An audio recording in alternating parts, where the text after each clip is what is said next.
Chapter 151.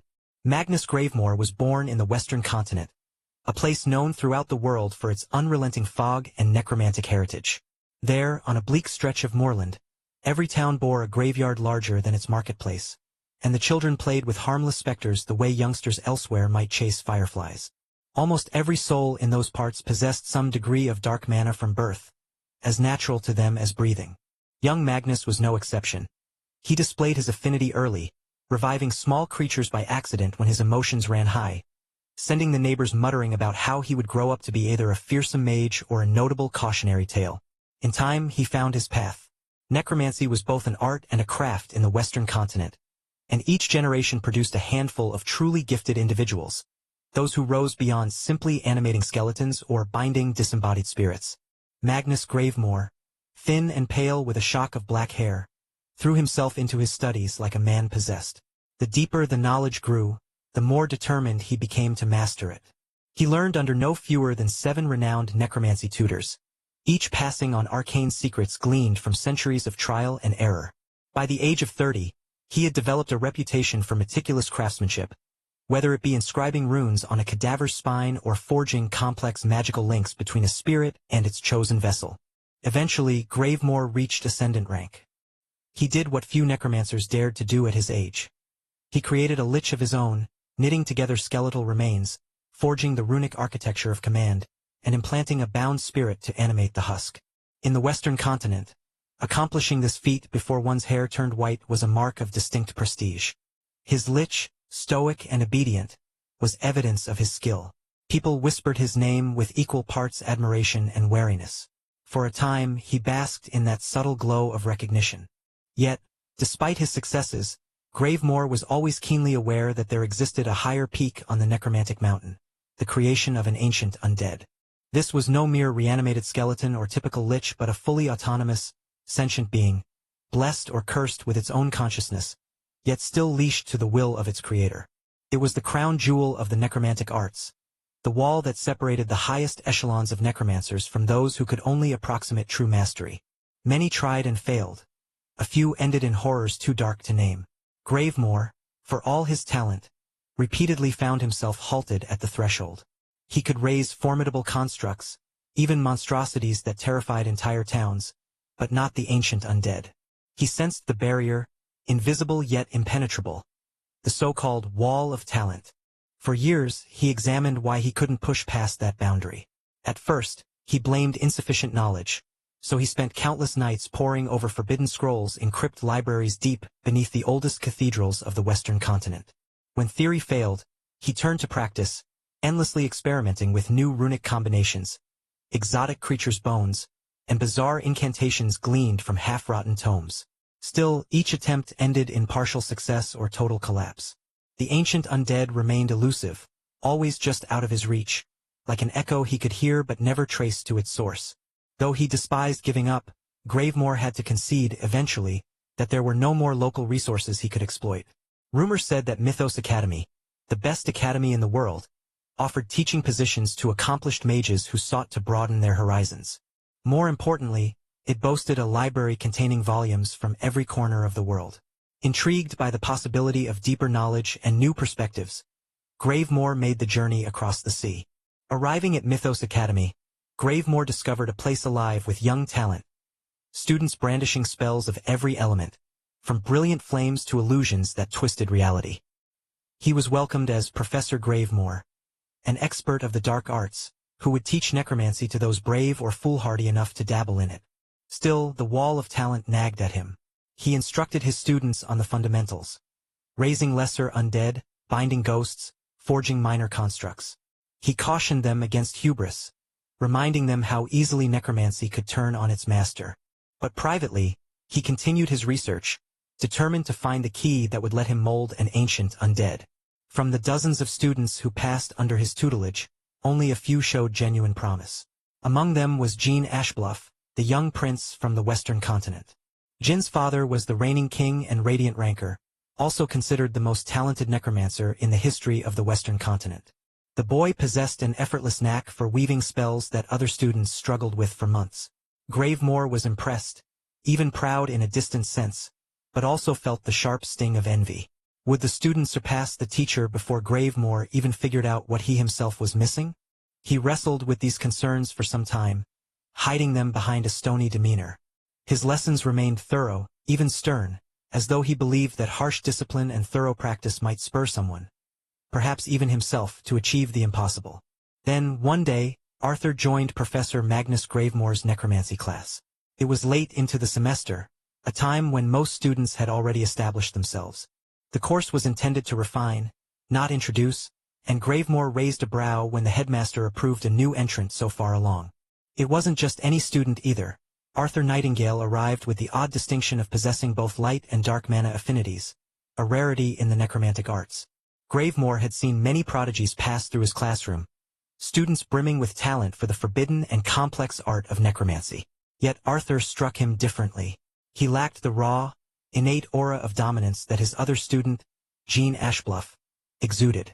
At first glance, Arthur seemed a contradiction. Light and dark mana, yes, but neither seemed to synergize naturally. Gravemore thought Arthur's dark mana affinity came from his gift rather than his natural core, and as such it would always be second-rate compared to someone born with it. Still, the boy was diligent, attentive during lectures, always asking questions that demonstrated a hunger for understanding. Focus on one or two summons, Nightingale, Gravemore advised him after their first few lessons. Your talent lies in versatility, but necromancy requires mastery, not breadth. It's better to specialize in simpler creations than spread yourself too thin. Arthur simply nodded at the time, his expression unreadable. Gravemore assumed that the boy would heed his advice, perhaps attempt a skeletal mage by the end of the year.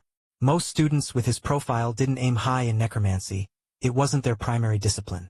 But then Arthur approached him a few weeks later, his voice calm but firm. I want to make a lich for my end-of-year project. Gravemore nearly dropped his pen. He had to take a moment to ensure he'd heard correctly. A lich? He repeated, his tone incredulous. You want to create a lich? Yes, Professor, Arthur replied. Nightingale, I hope you know what you are asking.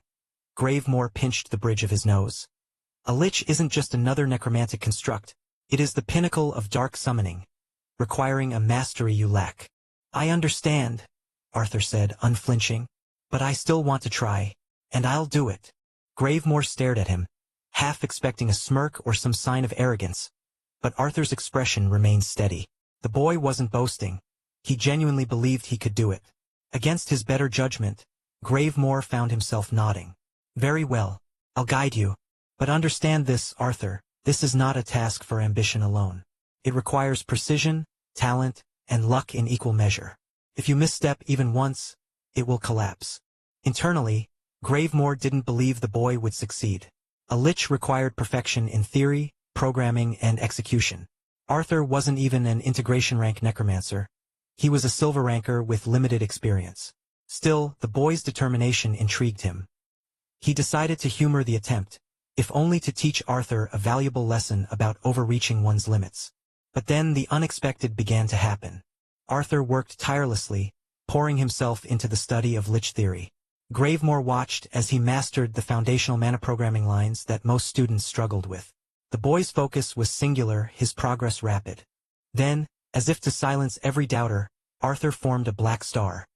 A feat that even seasoned necromancers couldn't achieve without years of practice. Gravemore was stunned. He couldn't recall another instance of a non-dedicated necromancer accomplishing such a thing. Arthur didn't stop there. He began gathering materials, impossibly high-quality ones. A blood wyvern skeleton, an arch-lich skull, a basilisk heart. Each acquisition defied expectation, both in quality and Arthur's sheer audacity. Slowly but surely, Gravemore's doubts began to waver. By the time Arthur announced that he was ready to assemble the lich, Gravemore realized he had underestimated him. The day came, and Gravemore guided him to his personal lab, granting Arthur the privilege of assembling a lich, a historical feat, even for an experienced necromancer. As Arthur began, Gravemore watched closely, expecting to intervene at the first sign of error. But Arthur moved with precision, weaving the mana threads to harmonize the body, soul, and mind aspects. Then something unexpected happened. "Stay back, Professor," Arthur said, his voice subdued but not weak. "I'm about to try something different." Gravemore felt a spike of unease. "Arthur, we must adhere to the known principles. The soul band must follow the sanction method. If you deviate... I know, Arthur replied, voice low. But the basilisk heart is more than a mere power source. I can feel it resisting in ways the standard texts never accounted for.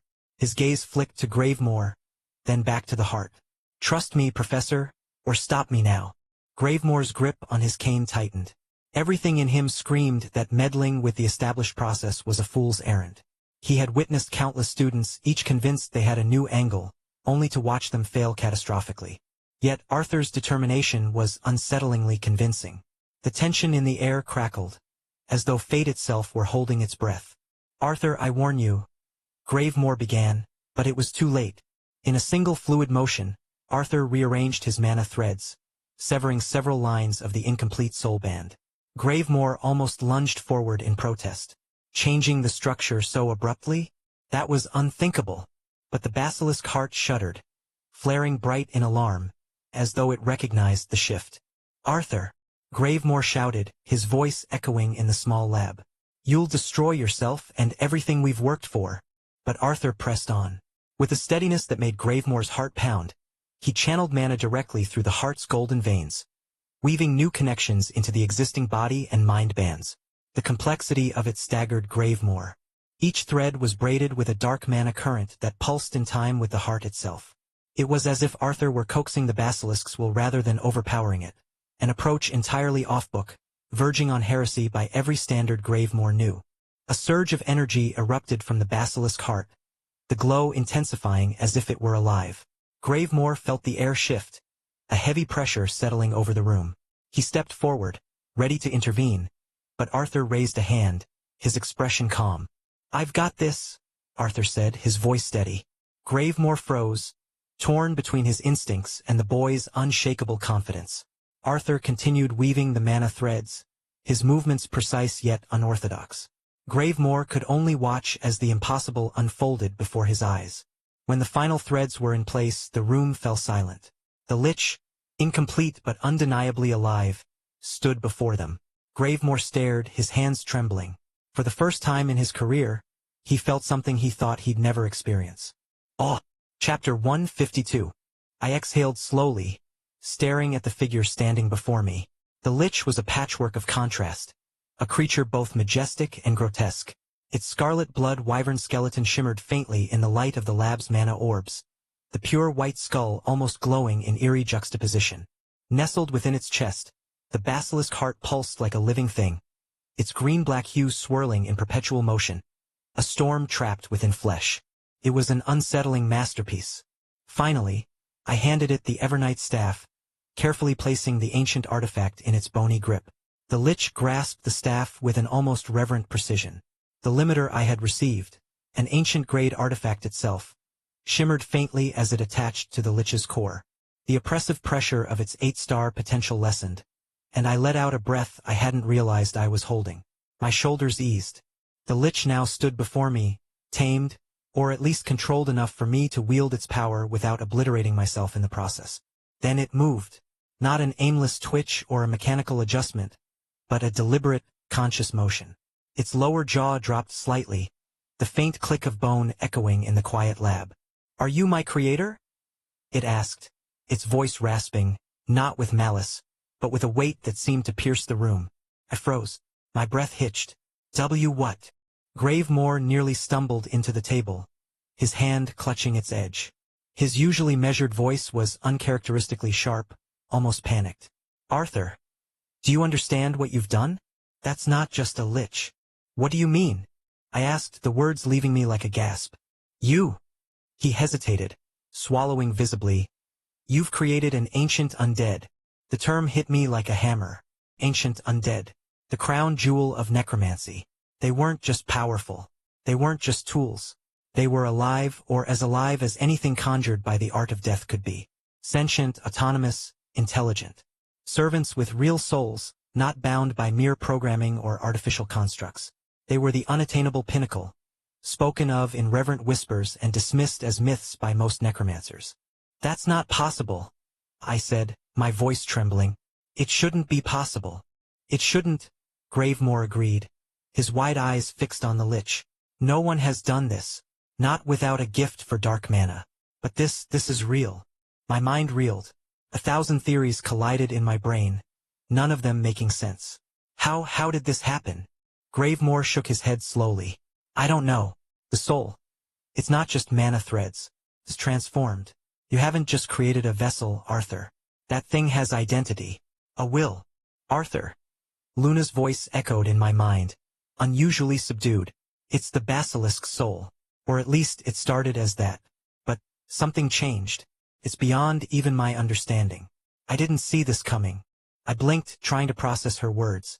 The basilisk soul? Transformed? My brain was starting to feel like a broken mana circuit, sparking with too many inputs and no clear direction. The lich tilted its head, observing me with empty sockets that somehow felt piercing. You are quite young, it said, its tone heavy with something like amusement. And weak. I too am weak. His words snapped me back into focus. I swallowed hard, forcing myself to stand straighter. I am your creator, I said, my voice steadier than I felt.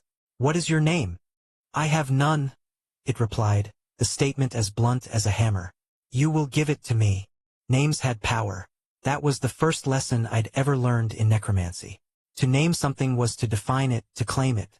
I stared at the lich, its towering frame both awe-inspiring and unnerving. This was no ordinary creation. It was something far greater, something I still didn't fully understand. Erebus, I said finally. The name slipped out almost instinctively, a name from myths long buried in ancient texts. Erebus, the primordial darkness that existed before creation itself. Felt fitting. The lich straightened slightly, as though accepting the name as part of its identity. Erebus? It repeated, the rasp of its voice sending a shiver down my spine. I am Erebus. Gravemore exhaled audibly, breaking the tension.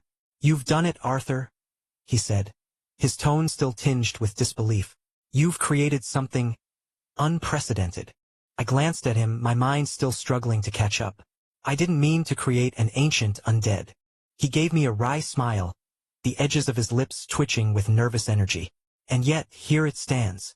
Erebus lowered its head slightly, a gesture that could have been respect, or something else entirely. You have given me form, purpose, and name.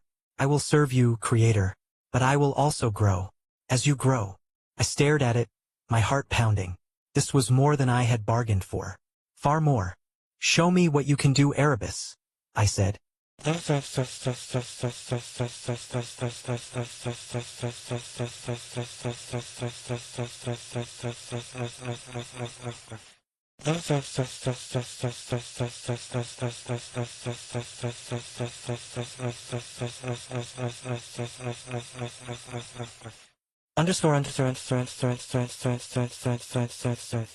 Rachel paced the Ophelia dorm lounge like a restless animal, her footsteps soft against the polished floor but betraying her inner turmoil.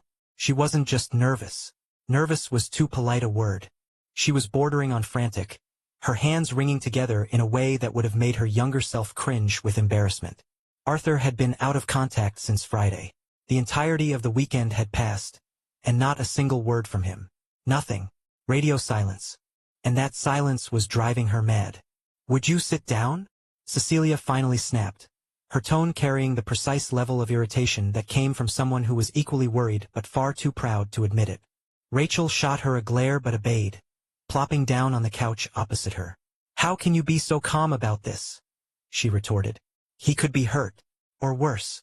Cecilia, lounging with the practiced ease of someone who considered elegance second nature, gave a dismissive wave. Arthur? Hurt? Please. That idiot is like a cockroach.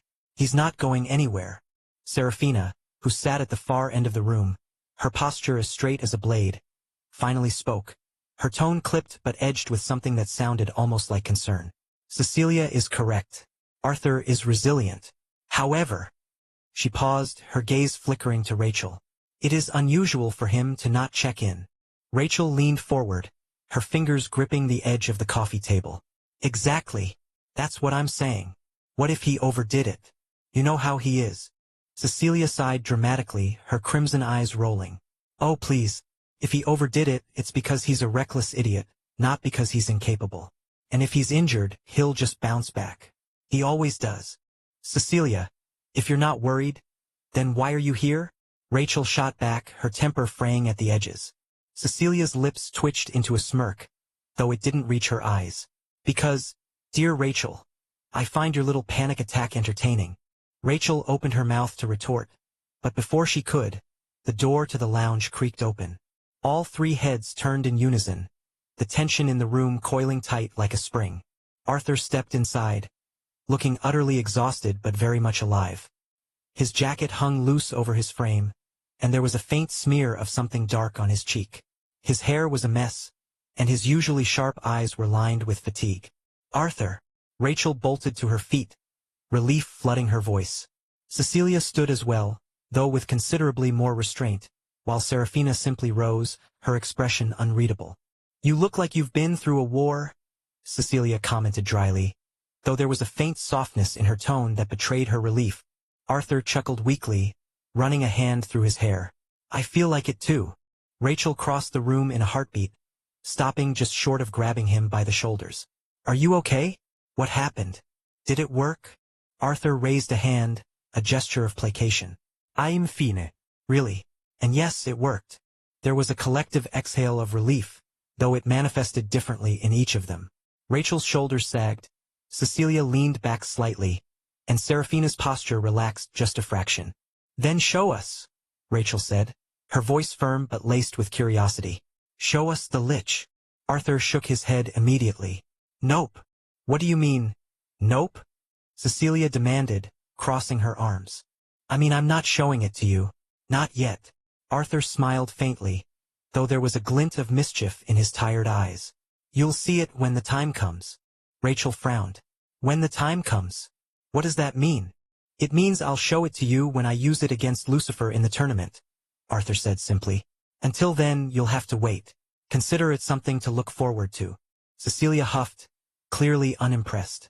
You're such a tease. Arthur's smile widened just a bit. Maybe. Serafina, who had been silent up until now, finally spoke. As long as you're unharmed, that is enough for now. Arthur nodded, his expression softening. I promise, I'm okay. Just really tired. Then go rest, Rachel said, her tone leaving no room for argument. You look like you're about to collapse. Arthur didn't protest.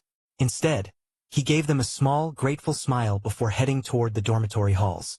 As he disappeared down the corridor, the three girls exchanged glances. Well, Cecilia said, breaking the silence. He's as infuriating as ever. Rachel smirked faintly. But he's okay. Serafina said nothing, her gaze lingering on the door Arthur had walked through. Finally, she turned and left the lounge, her footsteps quiet but deliberate. Cecilia stretched, her smirk returning. This tournament's going to be something, isn't it? Rachel nodded, her heart finally settling back to a steady rhythm. Yeah, she said quietly. It really is. Chapter 153, Prelude to Tower of Magic Conference. As the end-of-year festival loomed closer, the atmosphere in Mythos Academy shifted. The air buzzed with anticipation, students scurrying about like particularly stressed-out ants preparing for winter. The curriculum lightened considerably, leaving us time to focus on three major things: the upcoming festival, the written exams, and our end-of-year projects. For me, the latter was a matter already resolved. The Lich, the culmination of months of effort, planning, and a few near-death experiences, both figuratively and otherwise. It was done, complete, and, if I dared say, a masterpiece. There wasn't much left but to hand it in, so I decided to get it out of the way. Professor Gravemore's office was tucked into a quiet corner of the necromancy wing. Gravemore himself was hunched over his desk, pen in hand, writing notes on what appeared to be a disturbingly animated diagram of a corpse. Arthur. He greeted me without looking up, his deep voice carrying the sort of warmth one might reserve for an exceptionally promising science experiment. You're here to submit, I assume? Yes, Professor, I said, stepping forward and holding out the neatly bound file. Contained every detail about the Lich's creation process, well, almost every detail. Some secrets, especially the ones tied to the basilisk heart, were better kept buried. Gravemore finally looked up, his dark eyes twinkling with something between pride and incredulity. All right then, he said with a chuckle, flipping through the file. A+. Done. I blinked. You're not even going to check it? Gravemore leaned back in his chair, waving a hand dismissively. Arthur, please, check what? That lich of yours could qualify as a final project for a sixth-year student. A plus is a foregone conclusion. I didn't know whether to feel flattered or slightly concerned. I chose the former. Thank you, Professor. Don't thank me, he said, waving it off. Thank yourself, and that unnatural knack you have for turning necromancy into an art form. He closed the file with a decisive snap and leaned forward, resting his elbows on the desk.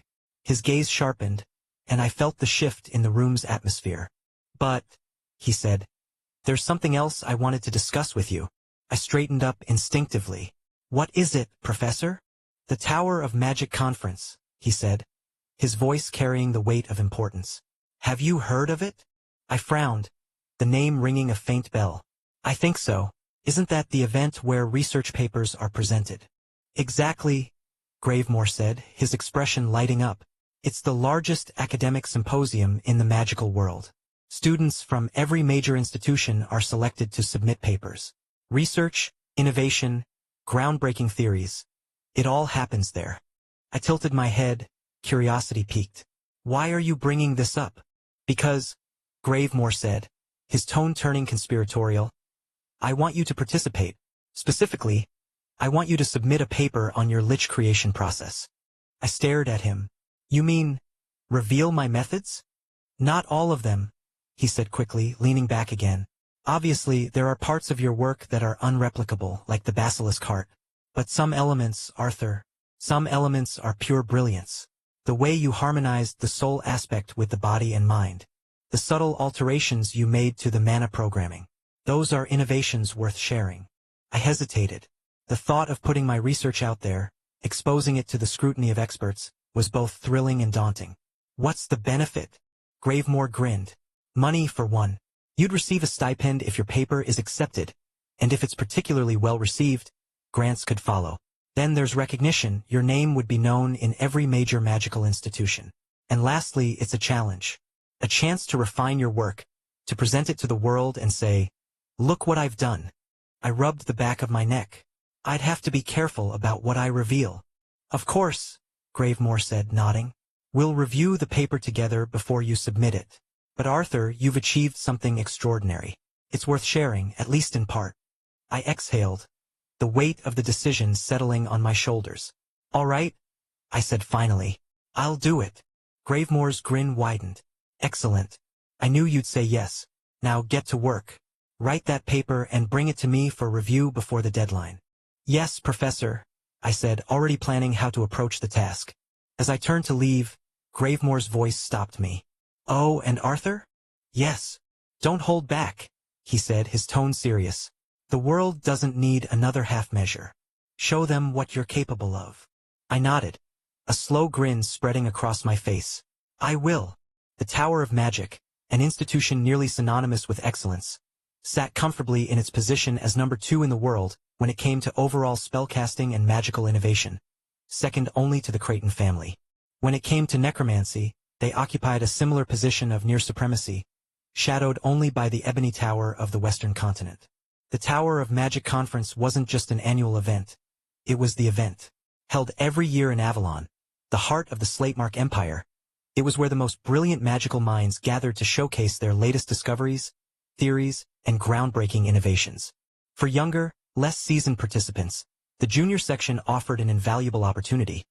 A chance to present research, compete for grants, and gain a foothold in the wider world of magical academia. For someone like me, it was the perfect stage. So, Cecilia began, her lips curling into an all-too-familiar mischievous smile. You're going to present at the Tower of Magic? I glanced up from the notebook where I was jotting down preliminary ideas for my research paper. She was leaning against the doorframe of the lounge, her crimson eyes alight with curiosity and something else. A spark of amusement, perhaps? Yeah, I said with a nod. Though I still need to prepare a paper. Professor Gravemore has to approve it first before I can proceed. Interesting, Cecilia mused, her head tilting ever so slightly, that glint in her eyes growing brighter. I look forward to it. There was a certain inflection in her voice that put me on edge. I couldn't shake the feeling that she was planning something, though what, I couldn't say. Cecilia Slatemark had a way of operating on her own wavelength, and I wasn't sure I wanted to tune in. I let it slide for now and focused on my work. The truth was, the money wasn't a driving factor for me. I had plenty of that already, courtesy of my carefully orchestrated deals and investments. What mattered more was the opportunity, the chance to get noticed by the Tower of Magic itself. If I managed to defeat Lucifer in the Sovereign's tournament, the ripples would spread far and wide. Speculation would bloom among the superpowers of the world, particularly those aware of the prophecy. They'd question whether I, not Lucifer, was the second hero foretold. It was a prospect that both excited and unnerved me. Victory would bring recognition, yes, but it would also paint a target on my back, one that the five cults would be all too eager to aim at. The Tower of Magic was no simple ally to court, but even a tenuous connection to them could prove invaluable. For now, it would be a seed planted, one that might grow into something greater in the future. And, if I were being honest, the whole thing just seemed fun. Research, writing a paper, presenting it, it scratched a part of my brain that enjoyed solving puzzles and unraveling mysteries. Yet even as I delved into the details of my lich's creation, a nagging thought pulled at me. There was something missing. I had the materials, the method, and the results, but the process itself was hazy. There was a moment, a pivotal moment, when everything had shifted. I knew I'd been enticed by the basilisk heart's consciousness, lured into a dreamscape of absolute power. But after that, nothing. A blank space in my memory, like a page torn from a book. Even Luna, with all her insight, had no answers. The frustration simmered as I worked late into the night. Finally, unable to resist the urge any longer, I decided to go straight to the source. Returning to my room, I summoned Erebus. The air in front of me tore like fragile fabric, a small rift opening into a dark void.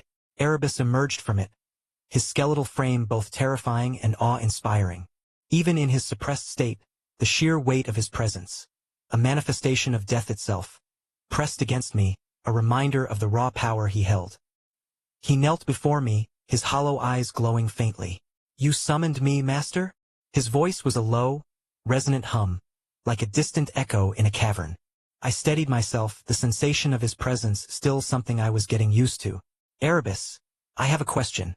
When I was assembling you, when I was enticed by the basilisk heart, do you remember what happened?" For a moment, Erebus was silent. Then he spoke, his words slow and deliberate.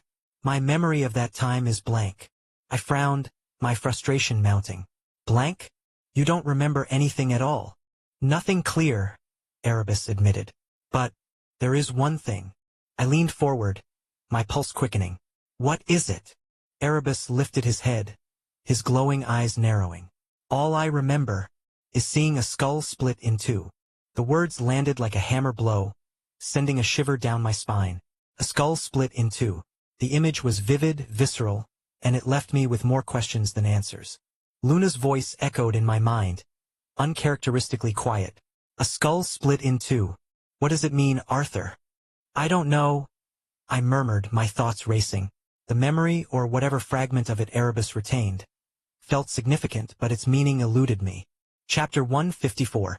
I found myself in Professor Gravemore's dimly lit lab 2 weeks later, holding the final draft of my research paper like it was a time bomb. However, I wasn't alone.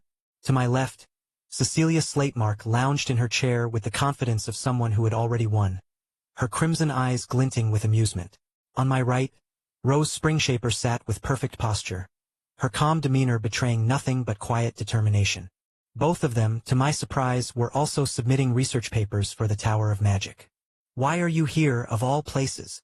I whispered to Cecilia, keeping one eye on Professor Gravemore, who was engrossed in a pile of documents on his desk. She smirked, tilting her head in that infuriating way she did whenever she knew something I didn't. "Because it's fun, and I get to visit the Tower of Magic again." That smirk told me there was more to her reasoning, but I decided against prying. Cecilia was like a locked safe. Pressing too hard only made it more impossible to crack. Rose, ever the diplomat, simply gave me a small, encouraging smile. "It's a good opportunity," she said softly, as though that explained everything. Professor Gravemore finally stirred from his stack of papers, his dark mana-infused eyes scanning the room like a hawk surveying its prey. He reached out and took Cecilia's paper first, flipping through it with the sort of care one might show to a particularly delicate explosive. For a moment, the lab was silent save for the rustle of pages. Cecilia, of course, looked entirely at ease, leaning back in her chair as though she were in her family's palace rather than a necromancy professor's lab. Meanwhile, I tried not to let my nerves show. Gravemore finished reading and placed the paper down, his brow furrowing slightly. "Most of this paper is going over my head," he admitted, rubbing his temples. I blinked in shock. Professor Gravemore was a man who could casually discuss the intricacies of merging multiple mana streams for complex undead programming. If Cecilia's paper was too advanced for him, "But," he continued, "those researchers at the Tower of Magic will eat this up. Well done. Accepted." Cecilia didn't even react, as though Gravemore's words were merely confirming something she already knew. "Thank you, Professor," she said with a smile that was as graceful as it was smug. Next, Gravemore took Rose's paper. She sat up straighter, her focus sharpening as his eyes darted over her work. He muttered to himself occasionally, tapping a finger on the desk. After several minutes, he nodded. "This is good," he said, glancing at her. "But it could be better. Here." He slid the paper back to her and began pointing out areas where she could make improvements, from clarifying certain diagrams to tightening her explanations of mana density fluctuations. Rose nodded, absorbing his critique without a hint of defensiveness. "Thank you, Professor," she said, her voice calm but purposeful. Finally, it was my turn. Gravemore reached for my paper, and I felt my pulse quicken. My hands, usually steady, trembled slightly as I handed it over. "Relax," Cecilia murmured, leaning closer. Before I could pull away, she grabbed my hand under the table. Her grip was firm, her touch unexpectedly warm. "Don't be nervous, dumbass," she added in a whisper, her tone teasing but not unkind. I exhaled slowly, trying to let the tension drain from my body. Still, it was hard to shake the nervous energy buzzing in my veins. For some reason, I always felt on edge when my work was being judged, despite the fact that my work almost always turned out perfect. Gravemore began reading, his expression inscrutable. The seconds stretched into minutes, each one heavier than the last. Cecilia's hand was still on mine, but I barely registered it. My thoughts were spiraling. What if I missed a critical detail? What if he found an error in my mana flow diagrams? What if— "Perfect work," Gravemore said suddenly, snapping me out of my thoughts. He set the paper down with a decisive thud. "No changes needed." I blinked, my brain taking a moment to process his words. "Perfect," I repeated, half in disbelief. Gravemore gave me a rare, approving nod. "Yes, Arthur. Perfect. Your work is well thought out, clearly explained, and innovative. This paper alone could put you on the map in necromantic research. Excellent job." For a moment, I just sat there, stunned. Then, a wide grin spread across my face, and I exhaled a breath I hadn't realized I was holding. Cecilia let go of my hand, leaning back in her chair with a triumphant smirk. "See? Told you," she said, her voice dripping with satisfaction.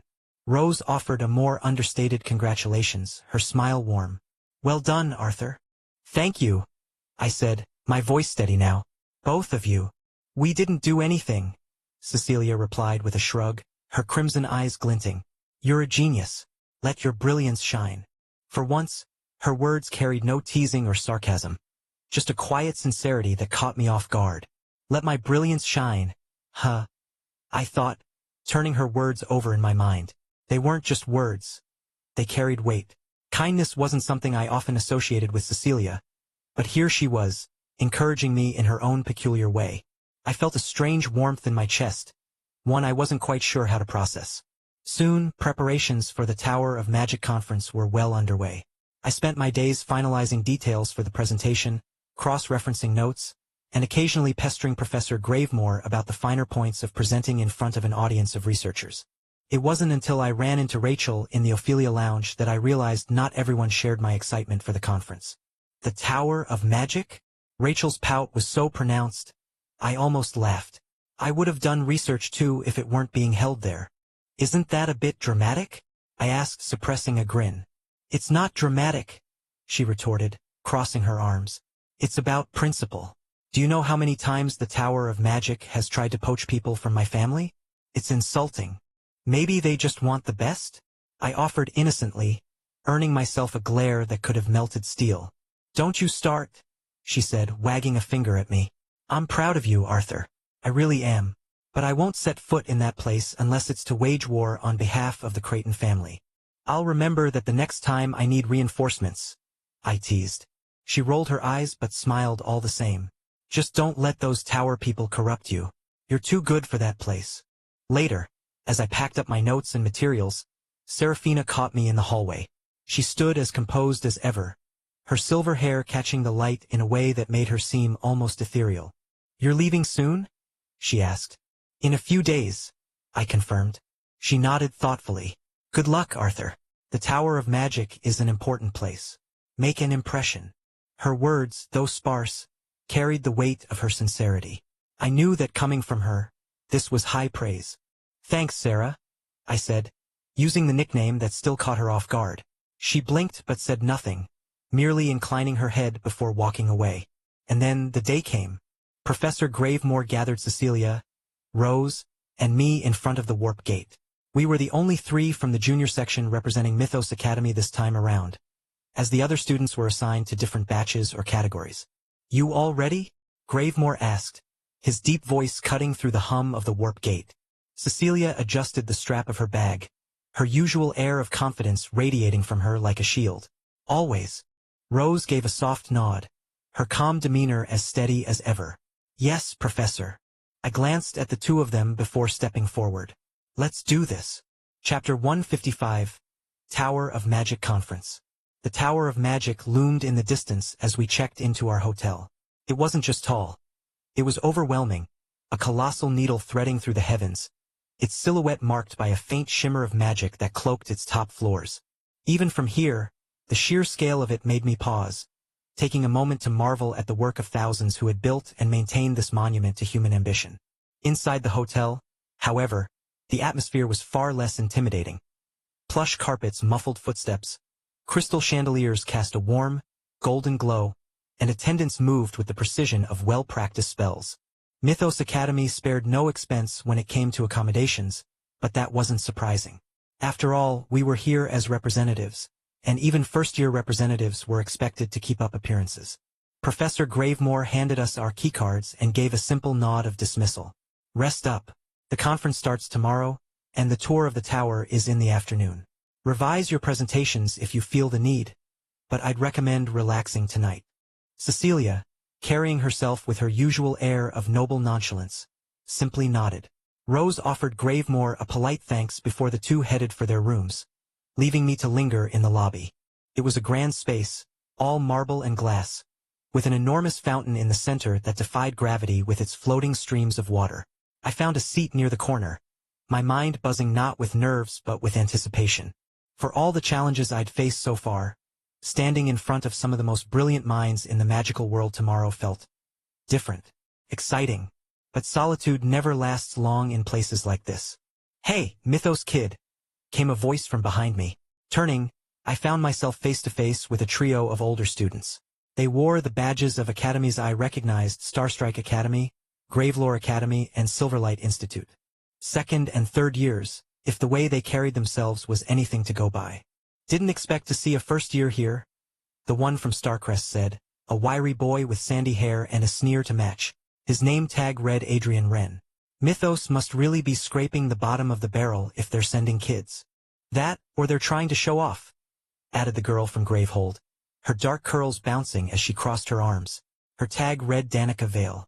Mythos always does love its dramatics. Or maybe it's because they don't trust their older students to win, said the last. A tall boy from Silverlight with sharp features. His name was Kalen Thorne, and his smirk was infuriatingly smug. I smiled. It wasn't a pleasant smile. If Mythos Academy is so unimpressive, then I assume none of you would ever dream of transferring there? Adrian blinked, clearly caught off guard. Well, that's not exactly, I interrupted smoothly, because if they offered you a spot, you'd be packing your bags faster than you can say, Warp Gate. Danica flushed. That's not the point. You don't even. I know exactly what the point is, I said, my voice calm but firm. You think poking fun at me makes you feel better about not being where I am. I get it, but if you have time to waste trying to rattle me, maybe you should spend it preparing your own presentations. Before any of them could respond, a new voice broke in. That's enough. The voice belonged to a girl with soft brown hair and striking violet eyes, her badge identifying her as Alara Astoria. She was flanked by another figure, a sharp-eyed girl with platinum white hair and an air of quiet authority. Her badge read Naomi Draven. Both of them wore the insignia of Slate Mark Academy. Bullying a first year to feel better about yourselves? Classy, Naomi said, crossing her arms as she stepped between me and Adrian. Adrian glared but said nothing, clearly caught off guard. Danica and Kaylin shuffled awkwardly, the bravado draining from their faces. It's not bullying, Danica muttered. We were just talking. Alara tilted her head, her gaze steady but not unkind. Funny, it didn't sound like talking. It sounded like envy. Kaylin bristled. Envy? Why would we? Save it? Naomi cut in, her voice carrying an edge that made even Kaylin fall silent. If you've got something to prove, do it in the conference. This isn't the place. The trio exchanged embarrassed looks before muttering excuses and retreating, Adrian muttering something under his breath that earned him a glare from Naomi as he left. I let out a breath I hadn't realized I was holding. Thanks, I said, turning to the two girls. I appreciate the backup. Naomi gave a casual shrug. Don't mention it. I can't stand idiots like that. Alara, however, was studying me now, her violet eyes narrowing slightly in thought. Wait, Arthur Nightingale? She said, her voice lilting with recognition. The one from Mythos Academy? I blinked in surprise. That's me. Her face brightened with a warm smile. I've heard about you. A first year taking on such an ambitious project. It's impressive. I wouldn't go that far, I said, scratching the back of my neck. I'm just doing my best. Alara extended her hand. I'm Alara Astoria. And this is Naomi Draven. Naomi gave me a nod. Good luck tomorrow. Not that you'll need it, if half of what I've heard is true. You too, I said, watching as they disappeared into the crowd. I exhaled a breath I hadn't realized I'd been holding. Alara Astoria. She was here, flesh and blood, as real as the steady hum of magic thrumming through the air around us. In the novel, she'd been my favorite female character, the kind-hearted glue that held everyone together despite her limited screen time. Her untimely death had been one of the greatest tragedies of the story, one that I intended to prevent at all costs. But standing here now, having just met her, the weight of that responsibility pressed on me. Arthur? A familiar voice called out, dragging me from my thoughts. I turned to see Cecilia approaching, her usual confident swagger on full display. She wasn't wearing the Mythos Academy uniform, opting instead for a cropped top and a flowing skirt that made her seem casual. Somebody annoy you?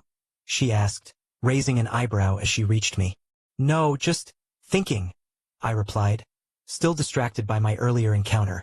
Cecilia's eyes narrowed in mock suspicion before she smirked. Why are you still in uniform? You know we're not on campus, right? I glanced down at the familiar Mythos insignia stitched onto my blazer. Why aren't you wearing yours? Because we're free right now, duh, she shot back, rolling her eyes. Why wouldn't I wear something more comfortable? You look like you're still expecting to be called to Professor Nero's office. I opened my mouth to retort, but, annoyingly, she had a point. And don't I look pretty? Cecilia added with a teasing tilt of her head, her smile mischievous. I narrowed my eyes at her, refusing to give her the satisfaction of a response. She took my silence as victory, grinning even wider. Anyway, she continued, clearly enjoying herself, the upper year students want to meet you. Wait, the upper year students? I repeated, frowning. She nodded. Yeah, the integration rankers. You know, the ones who actually matter. Why? I asked, genuinely puzzled. Because you made a lich, duh, she said, as if it were the most obvious thing in the world. You've got, like, the magical equivalent of a flashing neon sign over your head that says, interesting first year. Now come on. Let's not keep them waiting. Before I could protest, Cecilia grabbed my arm and started dragging me through the hotel with the kind of confidence that suggested she'd memorized the layout. I stumbled slightly as we wove through the lavish corridors, past towering crystal chandeliers and ornate carpets that probably cost more than most houses. She didn't slow down once, her grip firm and her pace relentless. Do you even know where we're going? I asked, trying and failing to wrest my arm free. Obviously, she said with a scoff. I'm not dragging you into a broom closet, Arthur. Have a little faith.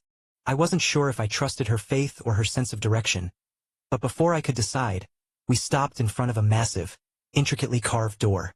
Cecilia knocked, the sound echoing through the hallway. We waited in silence for a moment before the door creaked open. "I brought him here," Cecilia announced, her voice laced with mock irritation. "Happy now?" The figure who had opened the door stepped aside, allowing us to enter. I barely had time to register the sheer size of the suite before a wave of oppressive mana washed over me. Powerful presences. I froze instinctively, my senses sharpening as my gaze swept across the room. There were 5 of them, each seated casually on luxurious furniture that looked like it had been designed for royalty. And yet, despite their relaxed postures, the air around them hummed with restrained power. Integration rankers. All of them. It wasn't just their mana, though. Their eyes carried the weight of experience, the kind that only came from surviving countless battles and pushing through impossible odds. They weren't just students, they were warriors, scholars, and prodigies. I realized I was staring when one of them, a tall boy with sharp features and jet-black hair, raised an eyebrow at me. "So this is the first year who made a lich," he said, his tone equal parts amused and skeptical. "That's him," Cecilia said, shoving me forward lightly. "Arthur Nightingale, the pride of Mythos Academy's Class 1A. The black-haired boy smirked, leaning back in his chair. "He doesn't look like much." "Neither did you," Cecilia shot back, crossing her arms. "And now you're pretending to be impressive." A ripple of laughter moved through the group, cutting through the tension. I exhaled quietly, taking the opportunity to steady myself. Whatever this was, I'd have to handle it carefully. "Well," another student said, a girl with piercing green eyes and an air of casual authority. "Let's see if he's worth the hype. Sit down. We don't bite." I nodded, stepping forward as Cecilia took a seat beside me. The room was suffused with a kind of charged energy, the kind that came from being surrounded by people who could crush you without breaking a sweat. This was going to be interesting. Chapter 156. The girl's emerald gaze locked onto me with an intensity that made my instincts hum with awareness. There was no hostility in her eyes, only sharp, analytical interest, the kind that weighed and measured with the precision of a master appraiser. "Wait!" My mind scrambled through my knowledge of Mythos Academy's upper years. "Isn't she the student council president of the upper years?" Luna's voice echoed in my head, cool and composed. "She's a high integration ranker." My breath hitched slightly. A high integration ranker at Mythos Academy was no joke. That was a level of power most people never reached in their entire lifetimes. And yet, she stood before me, clad in a perfectly pressed Mythos uniform, her presence like an unsheathed blade, effortlessly sharp, naturally commanding. Rank 2 of the 5th years. Second only to the divine dragon of Mount Hua, a name whispered with reverence and caution. She was the kind of individual that shaped the balance of power in Mythos Academy, and now her attention was on me. "You're Arthur Nightingale," she said, her voice carrying the weight of absolute certainty, as if she were confirming an unavoidable truth. I met her gaze, resisting the urge to shift under its weight. "I am." She studied me for another long moment before speaking again. "I'm Valencia Drawl, student council president of the upper years." That confirmed it. Valencia Dral. Not just an integration ranker, but one of the most powerful students in the entire academy. I kept my expression neutral. "It's an honor to meet you," she hummed, tilting her head slightly. "I wonder, do you know why I'm here, Arthur?" I had a few ideas, none of them particularly comforting. Instead of guessing, I simply said, "I assume you'll tell me." Valencia's small smile widened just a fraction. "Smart." She folded her arms, looking me over once more before glancing toward the other upper years gathered around. "You see, we upper years have been having an ongoing discussion about you." "About me?" I asked, keeping my tone even. Valencia tilted her head slightly, as if amused by my reaction. Then, with the weight of authority behind her words, she said, "We want you to be the president for the lower years." I blinked. Once, twice. I even glanced around, half expecting someone to jump out and tell me I'd misheard. Then, just to be sure, I pointed at myself. "Me?" A few of the upper year students smirked at my reaction, while others watched with unreadable expressions. Valencia, however, remained perfectly composed, her emerald gaze steady. "Yes, you," she said simply. "And before you ask why, let me explain. I crossed my arms, waiting. First, you're already the most prominent first year in the academy, she stated. Your achievements speak for themselves. You've created a lich and ancient undead at that. You reached white rank before the end of your first year. You're one of the strongest combatants in your year, and you're set to challenge Lucifer Windward in the Sovereign's tournament. She took a step forward, her presence filling the room like an approaching storm. In other words, whether you like it or not, you're already a leader. People are watching you, looking to you. You hold influence. Cecilia, who had been quiet until now, suddenly smirked. So basically, they want to put a leash on you. Valencia shot her a glance but didn't deny it. Not a leash. Position. You'll have a seat at the table, a say in decisions that affect the lower years. And more importantly, you'll gain the support of the student council. Support that could be very useful in the coming years. I mulled over her words. There was no doubt that this was a strategic move on their part. The student council was composed mostly of 4th and 5th years, but they still needed someone to oversee the younger students. By offering me the role, they weren't just acknowledging my strength. They were integrating me into the academy's power structure. Clever, but also dangerous. What's the catch? I asked because there was always a catch. Valencia's lips quirked. No catch. Just responsibilities. You'd have to mediate conflicts, represent the lower years in council discussions, and ensure that 1st, 2nd, and 3rd years don't get left behind when policies are made. She paused, then added, "Oh, and if any issues arise between upper and lower years, you'd be expected to handle them." Ah, there it was. The real reason. This wasn't just about offering me a position, it was about controlling the narrative. If I was in charge of the lower years, then any unrest, any disputes between younger students and their seniors would be my problem to deal with. Smart. Still, the benefits were undeniable. Influence, resources, information. And I'd get to see how the academy's power structure actually worked from the inside. I glanced at Cecilia, who was watching me with lazy amusement, and then at the other upper years, some of whom still seemed skeptical. Then I turned back to Valencia. "I'll think about it." "Of course," she said smoothly. "Take your time. But don't take too long. The council needs an answer before the festival." With that, she gestured toward the door, signaling that the conversation was over. Cecilia and I exchanged a glance before leaving the suite. As soon as we were in the hallway, she let out a low whistle. "You really are making waves, huh? President of the lower years? That's quite the offer." "Offer or trap?" I muttered. Cecilia grinned. "Aren't they the same thing?" I sighed, running a hand through my hair. "I need to think about this." "You do that," she said, giving me a playful nudge. "But if you ask me, you'd make a great tyrant. I mean leader." I rolled my eyes but couldn't help smirking. This was going to be interesting. "Also, you'll need a team, you know," Cecilia added, tilting her head with a smirk. "A president can't rule alone." "A team," I echoed, raising an eyebrow. "Vice president, secretary, treasurer, at the very least," she listed off effortlessly. "Unless you plan on handling all the paperwork yourself, which, knowing you, would drive you insane." "And I suppose you want to be vice president?" I asked dryly. Cecilia's smirk widened. "Only if you make Rachel my secretary." I sighed, rubbing my temple. "You just want to bully her, don't you?" She gasped dramatically. "What? Me? Bully precious Rachel? Arthur, I am offended." I gave her a flat look, and she dropped the act with a chuckle. "Fine, maybe a little. But honestly, I wouldn't mind the position. You'd be terrible at handling all the social dynamics on your own." That was probably true. Before I could answer, she hooked her arm through mine, dragging me forward. "Anyway, ready for tomorrow?" "Yeah," I replied, exhaling slowly. "Time to stun them."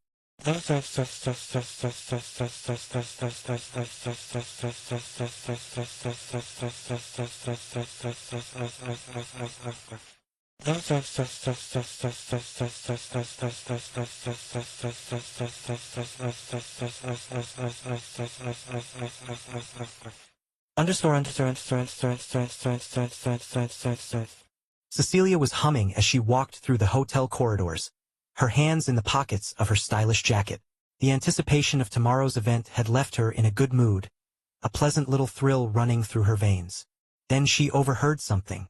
A few familiar voices, snickering, whispering, about him. "They bullied Arthur, huh?" she murmured under her breath. the hum in her chest turning into something cold. Of course, Arthur was more than capable of dealing with them if he wanted. He probably didn't even consider it significant enough to retaliate. That was the problem with him. He let things go too easily. But Cecilia? She was petty as hell. She leaned against the wall, tilting her head slightly, eavesdropping without shame. "Did you see the way he just smiled at us?" One of them muttered. "Like we weren't even worth his time." "Of course he thinks that," another voice scoffed. "Mytho students are all the same. Arrogant bastards." "He's not just some Mytho student," the first one grumbled. "He's the one who made a lich. You saw how everyone looked at him today." "Yeah, but at the end of the day he's just another overhyped first year. Let's see how he handles the actual conference." Cecilia's lips curved into a slow, dangerous smile. She pushed off the wall and strolled into view, the clack of her heels making the small group of students freeze. "Talking about Arthur, are we?" she asked sweetly, resting her chin on her palm. The group tensed.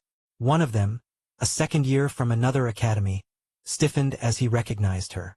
"Princess Slatemark." "Ah, so polite all of a sudden," she drawled. "Funny, considering just a second ago you were slandering my friend." The temperature in the hallway seemed to drop a few degrees. We weren't slandering him." "Of course not." She cut him off, smiling. "You were just whining, weren't you? Like little children upset that someone else is better than them." The boy flinched. The others averted their gazes. Cecilia took a step closer, lowering her voice just slightly. "Arthur is too nice to deal with insignificant things like this, so I'll do it for him. Consider this a warning." Her smile sharpened, her crimson eyes glinting under the soft hotel lights. "Because if you ever try to undermine him again, I won't be so kind." A long, uncomfortable silence stretched between them. Then, satisfied, Cecilia turned on her heel and walked away. Her mood significantly improved. Because no one was allowed to touch what was hers. Perhaps she should teach them a lesson tomorrow. In the conference. Chapter 157. The Tower of Magic stood as a testament to human ambition, its sleek metallic frame reinforced with layers of intricate mana circuits. It wasn't just old. It was a fusion of centuries of research and modern technology, a powerhouse of magical innovation.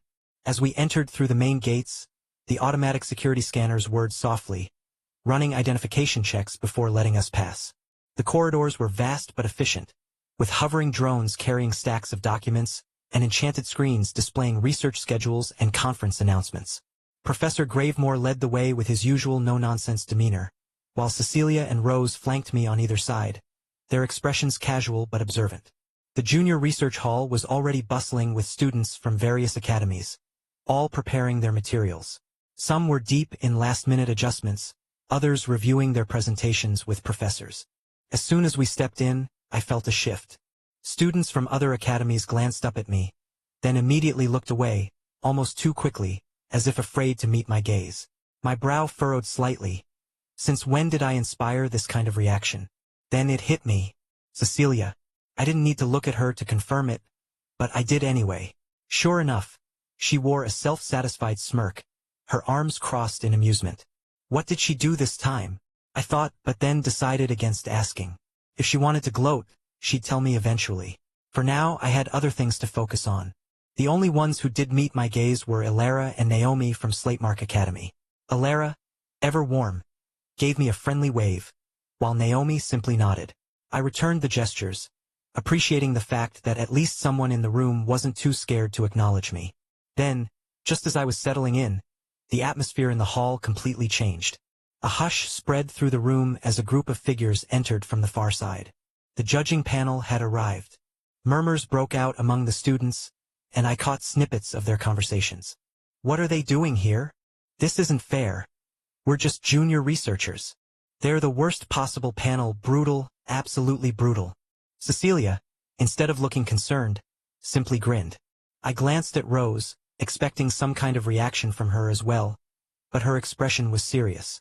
I leaned in slightly. Who are they? I whispered.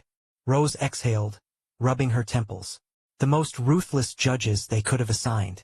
They don't just reject research, they tear it apart. I arched a brow. And you're worried? Not for myself, she muttered, giving me a pointed look. I'm worried for the rest of the poor bastards in this hall. That was when the first presentation began. And within minutes, I saw exactly what Rose meant. One by one, students from lesser academies stepped forward, and one by one they were completely shredded apart. Not a single judge held back. They dismissed theories called methodologies flawed, and outright laughed at some conclusions. This is nonsense. I've seen primary school work with better structuring than this. This wouldn't pass even in a third-rate journal. The faces of the presenting students paled as they tried to stammer out rebuttals, but the judges were relentless. The room grew more and more tense, shoulders stiffening, expressions turning grim. Finally, after a long string of brutal rejections, a duo stepped forward. Alara and Naomi. Unlike the others, they looked confident. And for the first time that day, the judges actually listened. Alara and Naomi stood tall, their expressions poised despite the brutal environment. The tension in the room was palpable. After the previous presentations had been torn to shreds, no one expected the judges to be any kinder. Alara took a step forward first, her voice steady. "Good morning. We are presenting our research on mana circuit stability in high-intensity spellcasting and its implications for multi-layered spell formations." "Oh, a collaborative research paper," I thought. Naomi followed up smoothly, adjusting a holographic projection behind them. "The problem we're addressing is the inefficiency caused by mana leakage when complex spells overlap. We propose an optimized channeling structure that minimizes interference." The judges watched in silence as they continued their presentation, their expressions unreadable. For the first time since the conference had begun, no interruptions. No dismissive remarks, no sarcastic chuckles. When they finished, a long pause followed. One of the judges, an elderly woman with piercing gray eyes, tapped a stylus against her data tablet before speaking. "The theory itself is sound," she admitted, her voice devoid of condescension. "Your calculations hold up, and your practical tests seem well documented." The other judges murmured among themselves before another spoke, an older man with thin glasses and a sharp tone.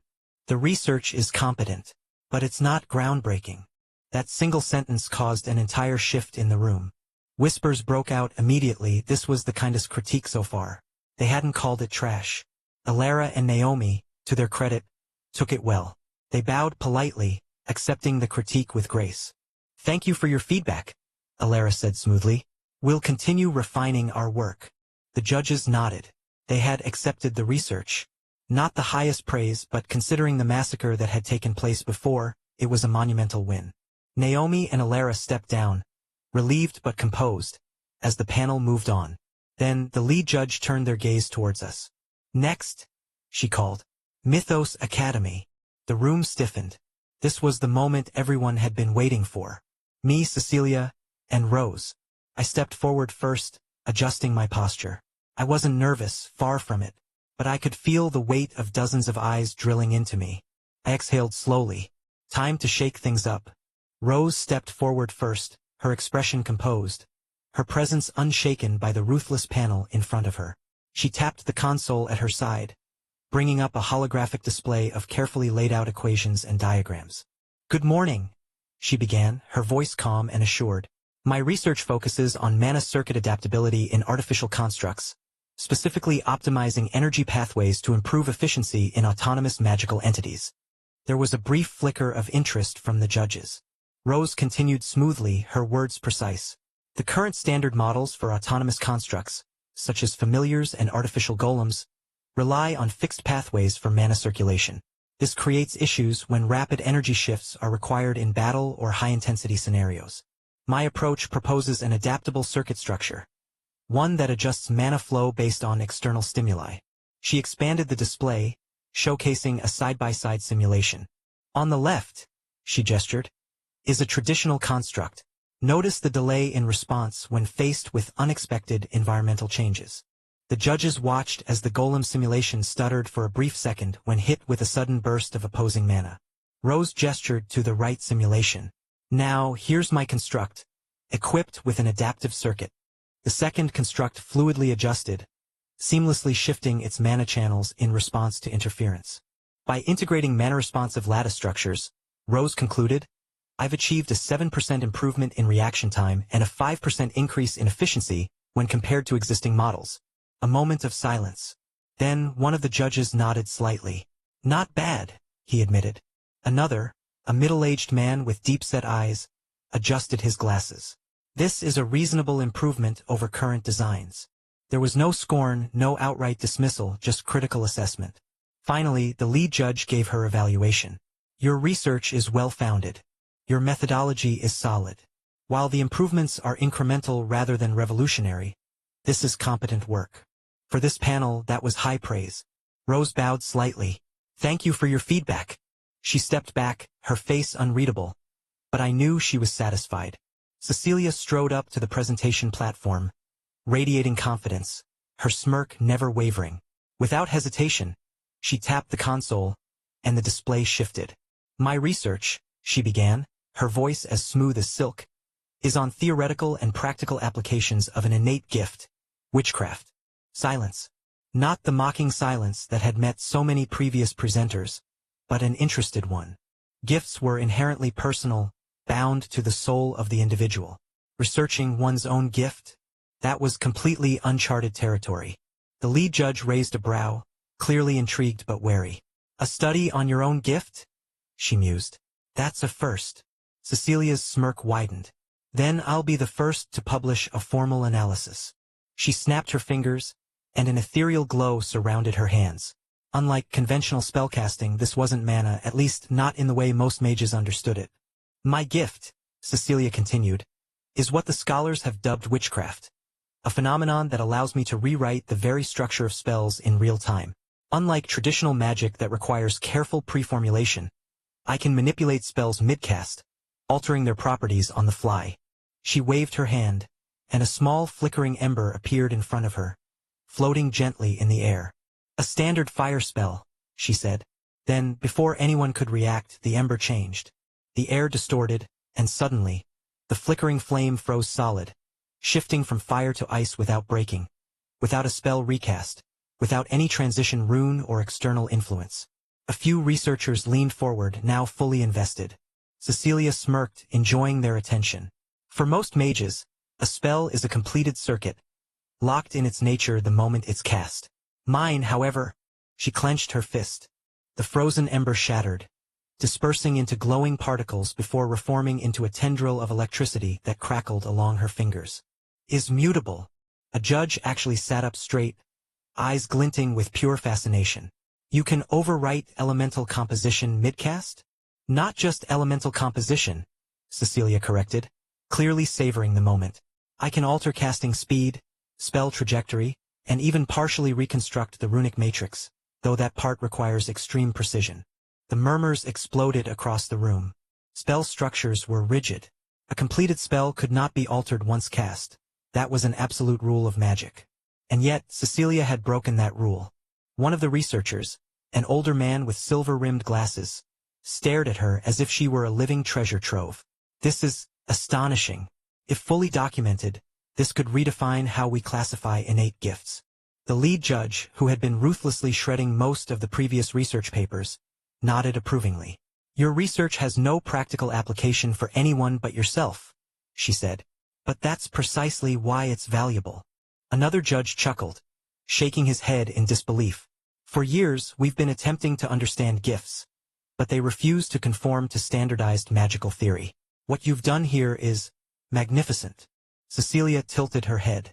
So, the lead judge finally gave a pleased nod. Accepted. Without question. Cecilia beamed, her crimson eyes glowing with satisfaction. For once, even the researchers who usually dismissed unique cases as anomalies were eagerly discussing her work. She turned back to me with a smirk, as if to say, top that. And now, as all eyes landed on me, I finally stepped forward. The judge's voice rang out. Arthur Nightingale, you're next. The room fell silent. Now it was my turn. Chapter 158. I stepped forward, the weight of the moment settling over me like a cloak. The judges, who had been ruthless in their critiques thus far, watched with a mix of expectation and skepticism. The presentation console flickered to life as I placed my hand on it, revealing the title of my research. Optimizing the tri-binding process. A new method for lich creation. Silence. Then a few unimpressed expressions. I expected that. The method of lich creation has remained largely unchanged for centuries. I began, voice steady. It has been refined but never redefined. The process is straightforward, establishing the three aspects of the lich: body, mind, and soul, and connecting them through mana thread harmonization. I tapped the console and a holographic diagram of the conventional tri-binding method appeared, showcasing the usual method of threading mana channels between the skeleton body, skull mind, and source, soul. This is the current standard. It works. It has no drawbacks. But I let the word hang in the air. Just because something works does not mean it can't be improved. A subtle shift in the room. Now I had their attention. I adjusted the display, and a new model appeared. This one wasn't drastically different, but the difference was there, elegant in its efficiency. The Nightingale binding method reduces mana waste by 21.4%. Increases stability of the binding process, ensuring better long-term cohesion. Enhances response synchronization, making the lich's reactions more fluid. More murmurs. One of the judges, an older man with thin spectacles, narrowed his eyes. This isn't changing the method.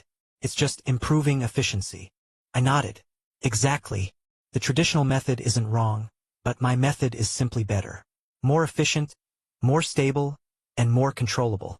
A judge with silver-rimmed glasses leaned forward slightly, intrigued. You're claiming a 21.4% reduction in mana waste? That's absurdly specific. How did you measure that? I flicked my wrist, and another display popped up, showing data logs from my own experimentations. The numbers come from extensive trials, I explained. I've taken standard binding sequences and restructured them, using a more fluid approach to mana thread harmonization. By adjusting the thread density and flow control, the binding process adapts to the unique characteristics of the materials used, rather than forcing all sources to conform to a rigid, pre-designed framework. I could see realization dawning in some of their eyes. They got it. This wasn't reinventing the wheel. It was making the wheel roll smoother. The process of creating a lich is delicate, I continued, and slight inefficiencies can compound. The energy needed to stabilize the tri-binding process is always the highest cost. My method reduces that strain without altering the fundamental process. One of the stricter judges scoffed.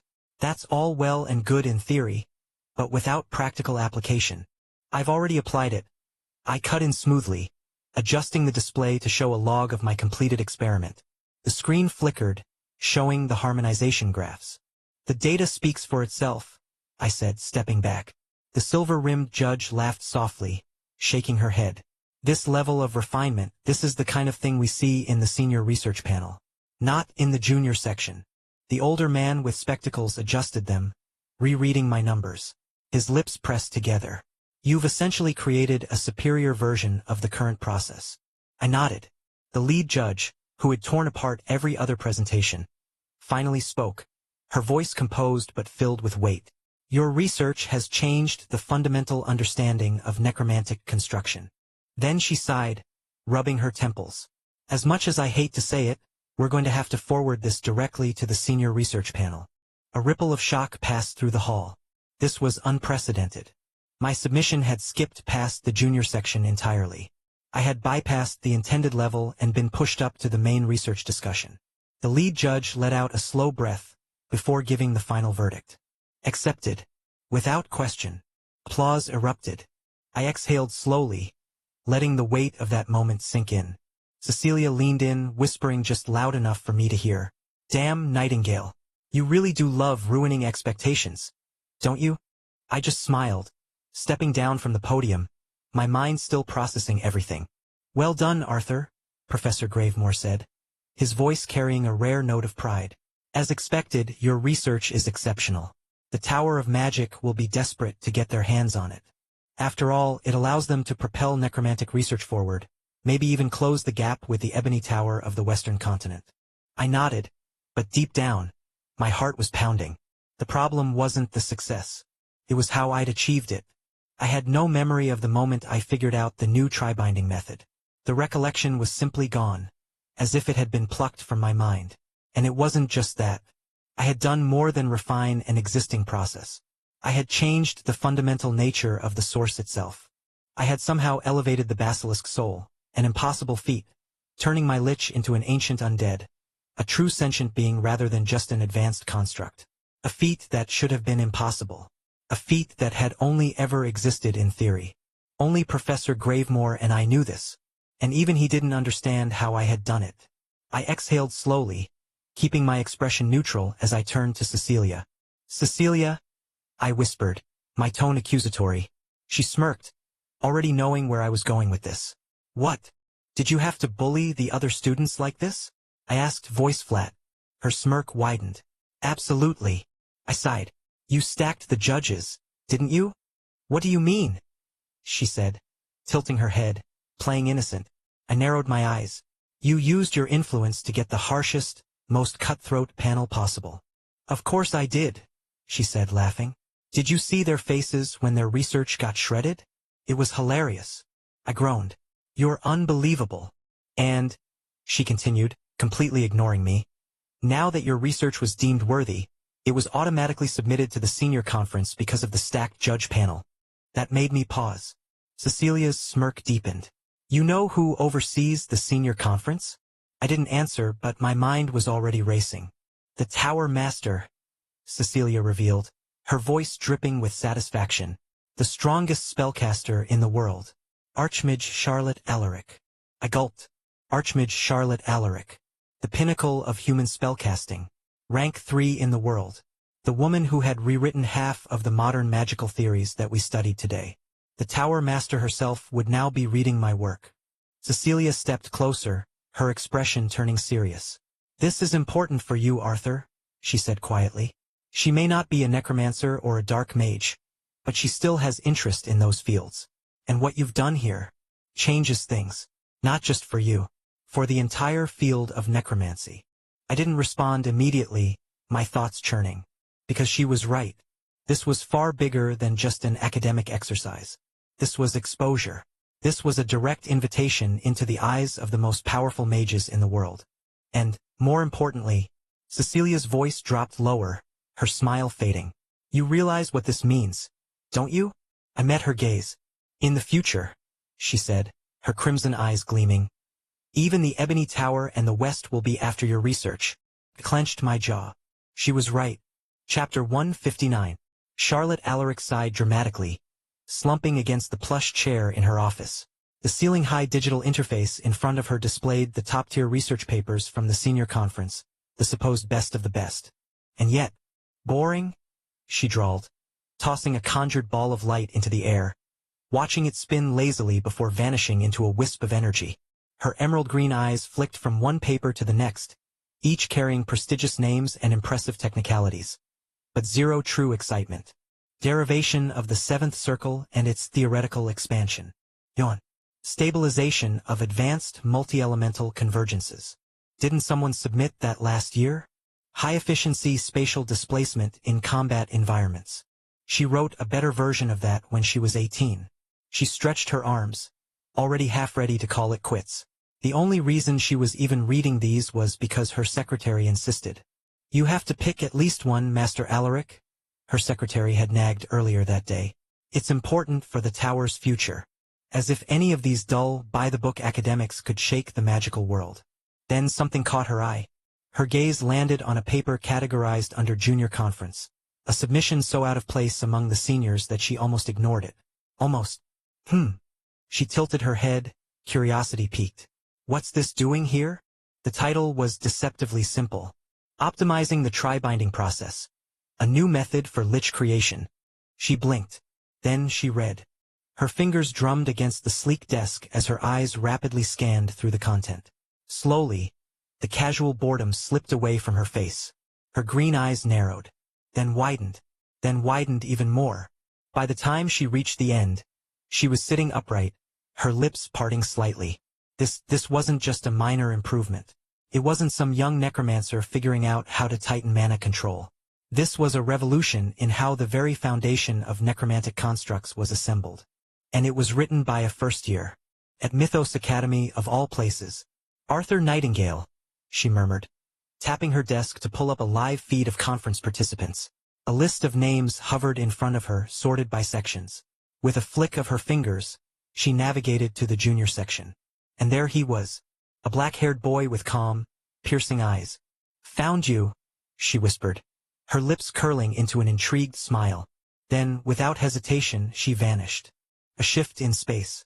An axis bent. And then, she was gone.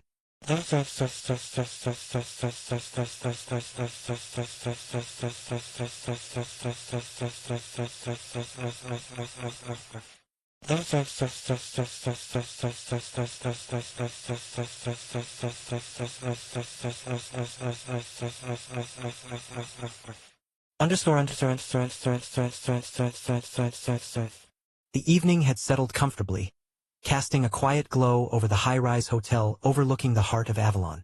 I sat on the couch, tossing a snack into my mouth while Rose and Cecilia sat across from me. I mean, I still can't believe you submitted a paper on yourself, Cecilia. I sighed, stirring my tea. That's peak arrogance. And they loved it, Cecilia replied smugly, lounging back against the cushions. Because I'm interesting, unlike whatever nonsense those other losers submitted. I shook my head. You literally wrote about how amazing your own gift was. And they accepted it. Cecilia grinned, twirling a strand of golden hair. Seems like my existence is research-worthy. Must be hard for you commoners. Before I could respond, a violent surge of space mana ripped through the room. A tear in the air. A high-level teleportation. Before any of us could react, a red-haired woman materialized in the center of the suite. Rose froze mid-sip. Cecilia's smirk vanished.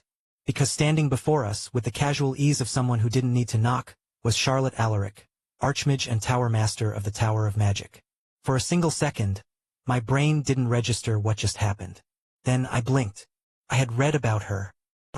Oh shit. Master!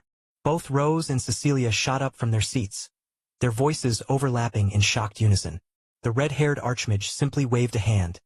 A lazy, amused gesture as if she had just dropped by for tea instead of violating every security measure in the hotel with an instant teleportation. Oh, hello. Been a while, hasn't it? Charlotte drawled, green eyes sweeping over both of them.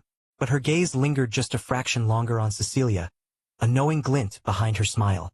Officially, only Cecilia was her disciple, the one who had passed whatever trials Charlotte had devised. Rose had failed. Yet, judging by the way Charlotte simply acknowledged her presence without a second thought, Rose had clearly received her teachings anyway. Interesting. But right now, the real problem was that one of the strongest alive was looking directly at me with the bright, burning curiosity of someone who had just found her next favorite research project. And that was never a good thing. Wow, you really are something, aren't you? She murmured, stepping closer.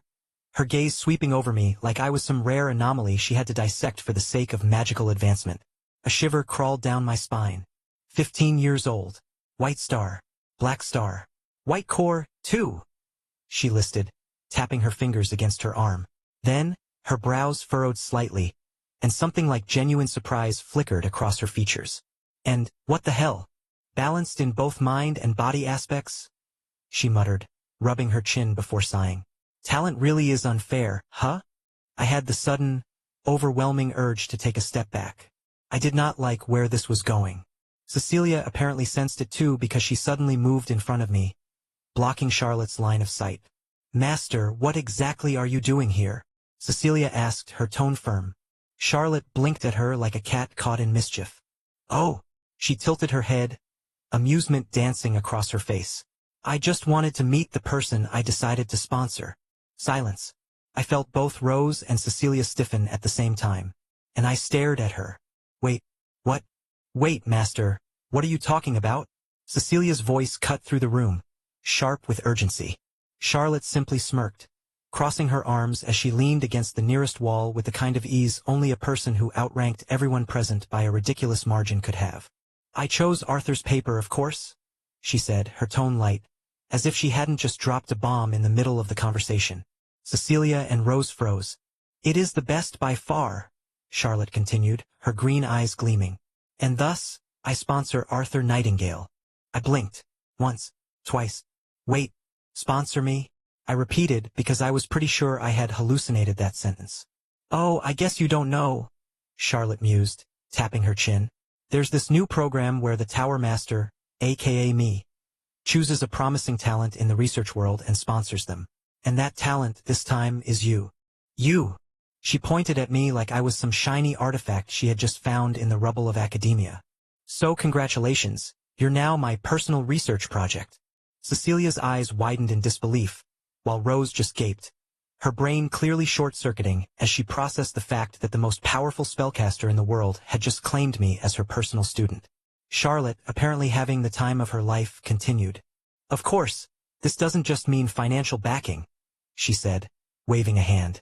Money's easy. What you need is access, resources, people, a place where you can push the boundaries of your field without being slowed down by red tape and bureaucratic nonsense. She leaned forward, grinning. For future research, you'll do it in the Tower of Magic itself. I barely had time to process the insane weight of those words before she delivered the final blow. And you are now my next disciple. Silence. A long, awkward, deafening silence. My brain stalled. Arthur, accept this. Luna's voice cut through my mental fog. This girl. She's more abnormal than that king of the north. I didn't even know what that meant, but I trusted Luna's instincts far too much to ignore her advice. And, honestly, what was I going to do? Say no to Charlotte Alaric? I accept, I said. Wonderful. Charlotte beamed. Summer break, you're coming to the Tower of Magic. I'll treat you well. She winked. Then, as if she hadn't just flipped my entire life upside down, she warped out of existence, vanishing into thin air. The room remained dead silent for a solid 10 seconds. Then, finally, Cecilia chuckled, shaking her head. Well, at least we're spending summer together, she said. Chapter 160. Prelude to End of the Year Festival. The Tower of Magic conference had concluded, but its echoes reverberated across the world like a seismic event. The headlines were everywhere. Arthur Nightingale chosen by Archmage Charlotte Alaric. A junior conference paper surpasses senior-level research. Tower of Magic's newest protege. A rising star or a stolen talent. Rachel scowled at her phone, her sapphire eyes darkening as she read through the articles. Every single one of them boasted about the tower, about how they had discovered a rare, unprecedented genius. As if they had nurtured him. As if they had any right to him. Her shoulders twitched, her grip on the device tightening. TCH. A low, irritated click of the tongue escaped her lips. How dare they try to steal him away? She whispered, her voice trembling with quiet fury. Because that's exactly what this was. The Tower of Magic, the institution that had spent centuries trying to rival her family, had latched onto Arthur like leeches. They would shower him with resources, claim him as their own, parade him around like a trophy. She knew who was behind this.